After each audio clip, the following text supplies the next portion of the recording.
आदरणीय अध्यक्ष महोदय, मैं आपका और सदन के सभी माननीय सदस्यों का हृदय से आभार व्यक्त करता हूं कि हमने इस महत्वपूर्ण अवसर पर एक सामूहिक चर्चा का रास्ता चुना है। जिस मंत्र ने, जिस जयघोष ने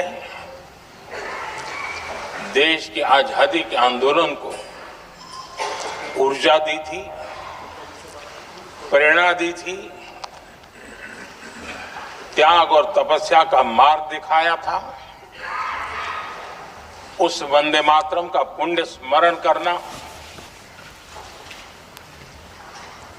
इस सदन में हम सबका ये बहुत बड़ा सौभाग्य है और हमारे लिए गर्व की बात है कि वंदे मातरम के 150 वर्ष निमित्त इस ऐतिहासिक अवसर के हम साक्षी बन रहे हैं।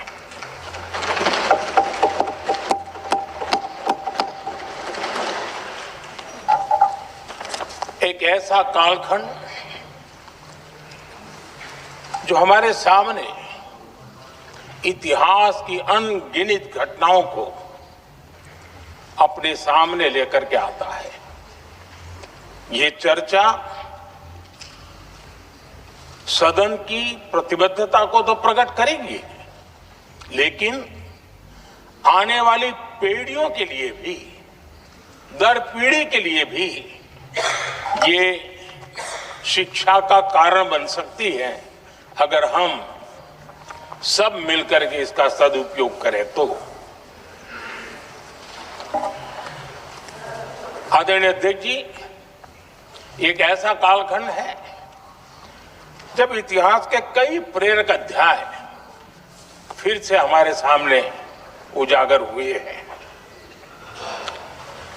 अभी अभी हमने हमारे संविधान के 75 वर्ष गौरवपूर्व मनाए हैं। आज देश सरदार वल्लभ भाई पटेल की और भगवान बिरसा मुंडा की 150वीं जयंती भी मना रहा है और अभी अभी हमने गुरु तेग बहादुर के 350वां बलिदान दिवस भी मनाया और आज हम वंदे मातरम की 150 वर्ष निमित्त सदन की एक सामूहिक ऊर्जा को, उसकी अनुभूति करने का प्रयास कर रहे हैं। वंदे मातरम 150 वर्ष की यात्रा अनेक पड़ावों से गुजरी है, लेकिन आदरणीय अध्यक्ष जी, वंदे मातरम का जब 50 वर्ष हुए तब देश गुलामी में जीने के लिए मजबूर था और वंदे मातरम के 100 साल हुए तब देश आपातकाल की जंजीरों में जकड़ा हुआ था।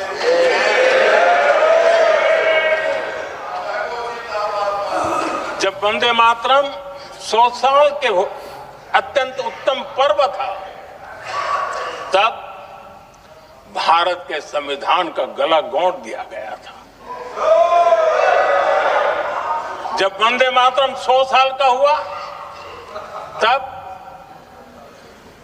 देशभक्ति के लिए जीने मरने वाले लोगों को जेल के सलाखों के पीछे बंद कर दिया गया था। जिस वंदे मातरम के गीत ने देश को आजादी की ऊर्जा दी थी, उसके जब 100 साल हुए तो दुर्भाग्य से एक काला कालखंड हमारे इतिहास में उजागर हो गया। हम लोकतंत्र के गिरोह में थे,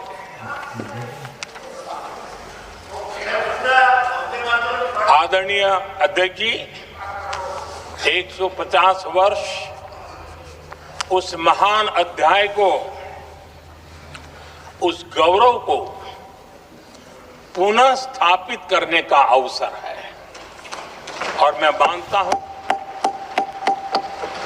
सदन ने भी और देश ने भी इस अवसर को जाने नहीं देना चाहिए। यही वंदे मातरम है जिसने 1947 में देश को आजादी दिलाई। स्वतंत्रता संग्राम का भावात्मक नेतृत्व इस वंदे मातरम के जयघोष में था। आदरणीय अध्यक्ष जी, आपके समक्ष आज जब मैं वंदे मातरम 150 निमित्त चर्चा के लिए आरंभ करने खड़ा हुआ हूं, यहां कोई पक्ष प्रतिपक्ष नहीं है, क्योंकि हम सब यहां जो बैठे हैं एक्चुअली हमारे लिए रण स्वीकार करने का अवसर है कि जिस वंदे मातरम के कारण लक्षावधि लोग आजादी का आंदोलन चला रहे थे और उसी का परिणाम है कि आज हम सब यहां बैठे हैं।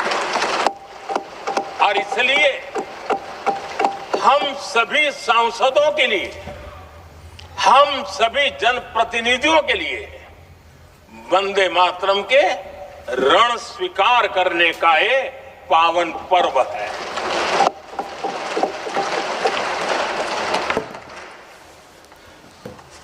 और इससे हम प्रेरणा लेकर के वंदे मातरम की जिस भावना ने देश की आजादी का जंग लड़ा, उत्तर दक्षिण पूर्व पश्चिम पूरा देश एक स्वर से वंदे मातरम बोल के आगे बढ़ा।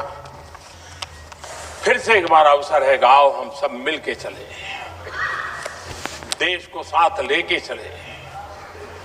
आजादी के दीवानों ने जो सपने देखे थे उन सपनों को पूरा करने के लिए वंदे मातरम 150 हम सबकी प्रेरणा बने, हम सबकी ऊर्जा बने और देश आत्मनिर्भर बने। 2047 में विकसित भारत बना करके हम रहे, इस संकल्प को दोहराने के लिए ये वंदे मातरम हमारे लिए एक बहुत बड़ा अवसर है।